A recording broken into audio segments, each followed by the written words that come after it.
Jack Hebert had never been one for extravagance. Raised in a modest, middle-class family, he'd been taught to value the basics, living a life that focused on essentials rather than excess. He was the kind of man who found comfort in routine, satisfaction in a well-lived but simple life, and contentment in a small home. So, when he married Jacqueline, a woman with much flashier tastes, he'd hoped their differences could balance each other. But over time, her desire for more clashed with his need for less, and he began making compromises. At first, they were small adjustments, a more expensive dining set, fancier vacations than he would have chosen. But as their marriage went on, Jack found himself giving in to her increasingly materialistic demands. He told himself he was just keeping the peace, making little sacrifices for the sake of their marriage. But each compromise left him feeling a bit more disconnected from the life he wanted. They lived in a small unit, modest but enough to meet their needs, especially with their daughter, Deidre, preparing to leave for college. But Jacqueline was always pressing for more, a bigger house, new furniture, a car to impress the neighbors. Jack resisted at first, but Jacqueline's persistence wore him down, and eventually, he relented, putting down a hefty deposit on a larger home. Looking back, Jack realized he'd let go of many of his values, all for the woman he loved. Each compromise had piled up until he barely recognized his own life. He was about to find out just how much those sacrifices would cost him. As their daughter Deidre's high school graduation approached, Jacqueline's push for a bigger, more impressive home intensified. Jack couldn't understand why she was so focused on upgrading just as they were on the verge of becoming empty nesters. Deidre was heading off to college soon, and with her gone, a large house seemed not just impractical, but absurd. Yet Jacqueline's pleas became relentless, and her dissatisfaction seemed to grow each time Jack resisted. "Jack, don't you want something nicer?" she'd say, her tone shifting from persuasive to annoyed. "Don't you think we deserve it after all these years?" Jack had to admit, he was tired of arguing. He'd always believed in providing a stable, comfortable life, but Jacqueline's definition of comfortable stretched far beyond his own. Every time she complained, every time she looked at him with that disappointed frown, he felt himself giving up a bit more of his resolve. After weeks of back and forth, Jack finally caved. He told himself it was just a house, that it wasn't worth another fight. So, they signed the papers for a new place, a sprawling home with space they'd never need, rooms that would remain empty, but a price tag Jacqueline thought was worth every penny. As he wrote the check for the deposit, a sinking feeling settled over him. He was supposed to feel proud, accomplished even, but instead, he felt like he was standing on a ledge, wondering just how much he'd given up along the way. Jack tried to be happy for Jacqueline's sake, telling himself it was a small price to pay for her happiness. But deep down, he knew it was more than that. He'd always dreamed of growing old in a cozy home filled with memories, not a showpiece for the neighbors. And now, with Deidre leaving soon, he worried that he'd be left with only an empty house, and an even emptier marriage. Jack was used to Jacqueline's shifts in mood, the subtle signs of her dissatisfaction that had become a part of their lives. But nothing could have prepared him for what she told him one evening. They just settled into the new house, its rooms still echoing with the hollowness of a space not yet lived in. Jack was making dinner, and Jacqueline entered the kitchen with an expression that made him pause. "Jack, there's something I need to tell you," she began, her tone icy and matter-of-fact. He set down his spatula, feeling the weight of her words before she even spoke them. She looked at him without a hint of remorse, almost as if she'd rehearsed this moment. "I've met someone else," she continued, her voice steady. "I'm seeing someone, and it's serious." The words hit him like a freight train. He blinked, unable to process what he'd just heard. "Someone else," he echoed, his voice thick with disbelief. His mind raced, trying to make sense of it. The woman he'd sacrificed so much for, who he tried so hard to please, was telling him she'd found someone better? "Yes, Jack. I've tried to make things work between us, but I'm not happy." She spoke with a strange calmness, as if they were discussing a business decision rather than a betrayal. "I need more than what this marriage has given me." Jack stood there, frozen, the weight of her words pressing down on him. Every compromise he'd made, every sacrifice for the sake of their marriage, suddenly felt like a cruel joke. And now, as he looked at the woman he thought he knew, he realized she'd never truly valued any of it. Without another word, Jacqueline turned and left the kitchen, leaving Jack alone with the devastating truth. The marriage he'd fought so hard to preserve had just crumbled in front of him, and there was nothing he could do to put it back together. The days following Jacqueline's announcement felt like a blur, filled with an emptiness Jack had never known. He was haunted by her words, by the way she'd looked at him so calmly while admitting she'd betrayed everything they'd built together. But as the shock began to fade, a new emotion took root: determination. If Jacqueline was seeing someone else, he wanted to know who it was. He wanted the truth, every ugly detail of it. He began piecing things together, paying attention to all the moments that had once seemed harmless. He thought about the late nights she'd claimed were spent at work meetings, the extra time she'd put into her appearance, the new clothes and designer bags that had suddenly appeared in her wardrobe. Jack started checking through her things, looking for clues, for anything that could give him answers. One evening, as he combed through her emails and phone logs, he came across a name he didn't recognize: Chris. The messages were brief but revealing, filled with flirtatious exchanges and plans to meet up. The timestamps went back months, overlapping with times when he'd been at home waiting for her or handling other responsibilities she'd brushed aside. The discovery stung, but it fueled Jack's resolve. He needed to know everything, not only to confront her, but also to understand how long he'd been in the dark. With each new message, each small piece of evidence, Jack's heartbreak sharpened into something colder, more focused. Jacqueline might think she'd gotten away with it, but he was determined to show her just how wrong she was.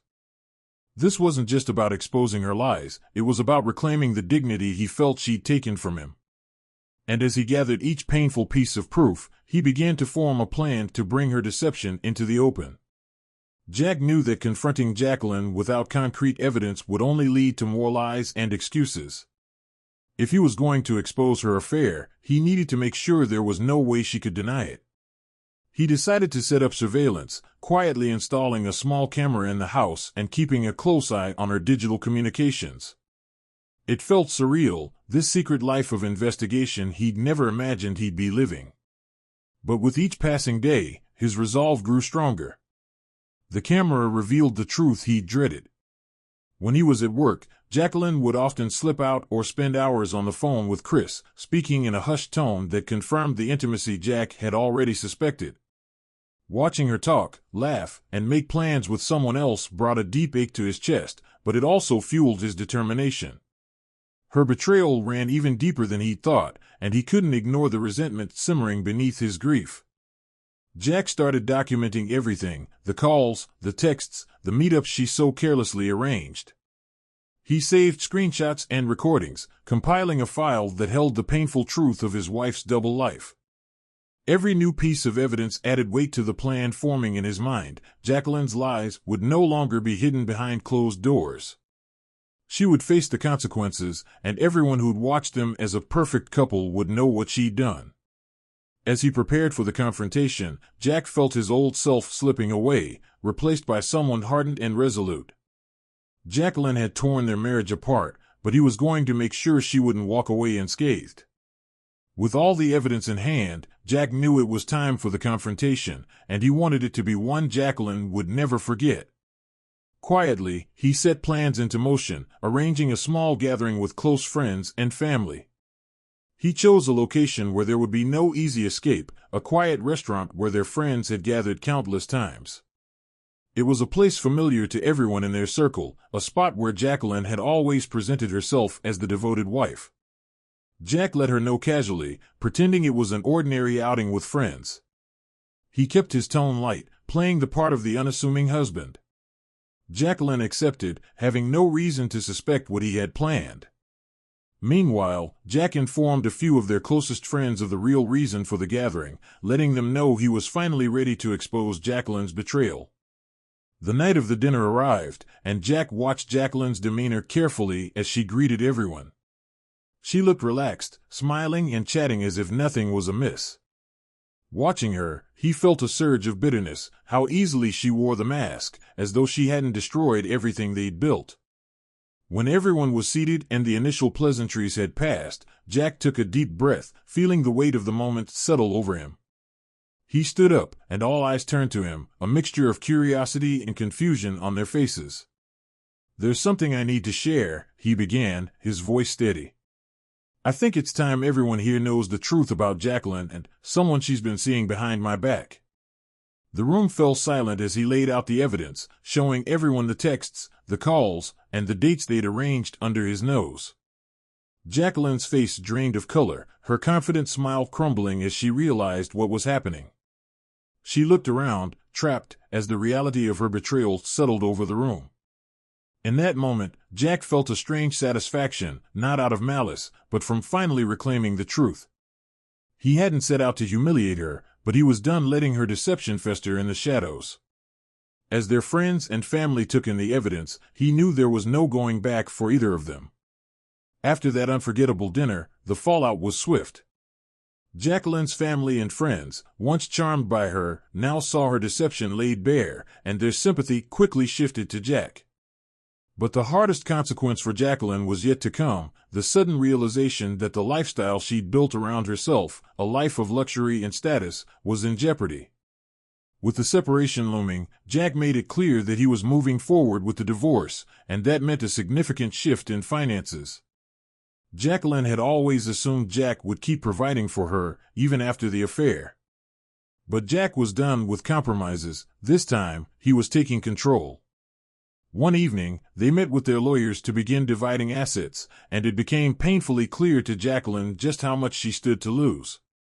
She'd built her life around luxury, spending freely without a second thought, and now she faced the reality of living on her own means. Her new partner, Chris, wasn't exactly wealthy. He didn't have the resources to support her like Jack had. The realization hit her hard, and Jack could see it in her face, the dawning fear of a future without financial security. She tried to argue for more, leaning on the sacrifices she'd made for their marriage, claiming she was entitled to the lifestyle she'd grown accustomed to. But Jack wasn't swayed. He'd spent years meeting her demands, stretching himself financially to give her the life she wanted, only to find himself betrayed. He wasn't about to let her control him anymore. As Jacqueline's lawyer laid out the likely outcome, a division that would leave her far from her usual comforts, she glanced over at Jack, her face pale and tense. Jack held her gaze, feeling no sympathy. This was the reality she'd chosen, the consequences of the life she'd created. For the first time, Jack felt truly free from her demands. He'd made his choice, and he was finally standing up for himself. And as he watched her wrestle with the financial fallout of her own actions, he knew there was no turning back. With the divorce proceedings underway and Jacqueline's influence finally fading from his life, Jack felt a strange but welcome sense of freedom. The house, once filled with tension and unmet expectations, now felt open, peaceful. It took time, but slowly Jack began to rediscover himself, piece by piece. He filled his weekends with things he enjoyed, activities he'd long set aside. He started hiking at a local trail, breathing in the crisp air and appreciating the quiet moments that helped him reconnect with the simplicity he'd always valued. He joined a local book club, where he found himself engaged in discussions he hadn't had in years, exchanging ideas with people who appreciated the same unassuming pleasures in life. It was during one of these outings that he met Michelle, a woman who shared his love for the simpler things. They met at a community dance class, a spontaneous choice he'd made to try something new. She had a warm smile and an easy laugh, her presence calming and genuine. They struck up a conversation after class, swapping stories of their lives and the joys they'd rediscovered after going through their own struggles. She had been through her own set of challenges, but rather than let them define her, she'd grown from them, finding a quiet strength that Jack found inspiring. As they continued seeing each other in class and eventually over coffee, Jack felt himself drawn to Michelle's grounded nature, her understanding of the value in life's small moments. She wasn't interested in status or material gain. She valued connection, sincerity, and the beauty of a life lived authentically. Spending time with her felt refreshing, like finding someone who understood the values he'd lost sight of during his marriage to Jacqueline. For the first time in a long while, Jack felt truly hopeful about the future. Michelle was becoming more than just a friend. She was someone who understood him, who saw the world in the same way he did. And as he looked forward to their next dance class together, he felt as if he were dancing toward a new chapter, one filled with hope, contentment, and the life he'd always wanted to live. As the weeks turned into months, Jack and Michelle's friendship blossomed into something deeper. They began spending more time together, not just at dance class, but on quiet walks through town, evenings spent cooking together, and weekends exploring nearby hiking trails. Each moment with her felt natural, without the pressures and expectations that had defined his marriage with Jacqueline. One evening, as they were sitting on a park bench, watching the sun set over the lake, Michelle reached over and took his hand. It was a simple gesture, but it filled Jack with a warmth he hadn't felt in years. He turned to look at her, feeling gratitude for the unexpected path his life had taken. In the midst of his darkest moments, he'd never imagined finding someone who truly understood him, someone who valued the same things he did. Michelle listened when he spoke about his past, his regrets, and his hopes for the future. She didn't judge or try to offer solutions, she simply listened, her presence steady and calming. For the first time, Jack felt like he didn't have to prove anything to anyone. He could just be himself, and that was enough. As their relationship deepened, Jack realized that he was rediscovering happiness, but it wasn't tied to material possessions or appearances. It was the simple joys he found with Michelle, the shared laughter, the mutual respect, the understanding glances that spoke more than words ever could. He felt a renewed sense of purpose, a drive to live a life grounded in honesty, kindness, and connection. They began making plans, simple ones like attending local art shows or visiting small towns nearby. But with each plan, Jack saw a future he wanted, a life filled with moments of genuine happiness, surrounded by people who valued him for who he was. With Michelle by his side, Jack felt as if he'd finally come home to himself, free from the compromises he'd made in the past. And as they walked hand in hand under the setting sun, he knew that this was only the beginning of something truly meaningful. Months passed, and as each season changed, so did Jack. The old wounds from his marriage were healing, replaced by a profound sense of calm and contentment. With Michelle by his side, Jack felt truly at home, something he hadn't felt in years, perhaps ever. She was more than a partner, she was his friend, his confidant, and the person who'd shown him the beauty of a simple, genuine life. One evening, as they walked along the familiar path by the lake, Jack looked over at Michelle, marveling at how far he'd come. They stopped to watch the sunset, the sky painted with hues of gold and pink, reflecting the quiet joy he felt within. He realized that, in letting go of his past, he'd made space for something more honest, something rooted in true connection and shared values. As they stood hand in hand, he felt an overwhelming sense of gratitude, not just for Michelle, but for the journey that had led him here. The heartbreak, the painful realizations, and the courage to start anew had all brought him to a place where he could finally be himself. Turning to Michelle, he squeezed her hand, his voice soft. "I never thought I'd find peace after everything, but with you, it's like I've come home." She smiled, leaning into him, her presence warm and reassuring. "Jack, sometimes we have to lose what isn't right for us to find what we truly need." And with that, Jack knew he'd found what he'd been searching for all along, a life filled with trust, respect, and simplicity. The chapters of his past were closed, but he was ready to write new ones with Michelle by his side, free to live authentically, and finally at peace.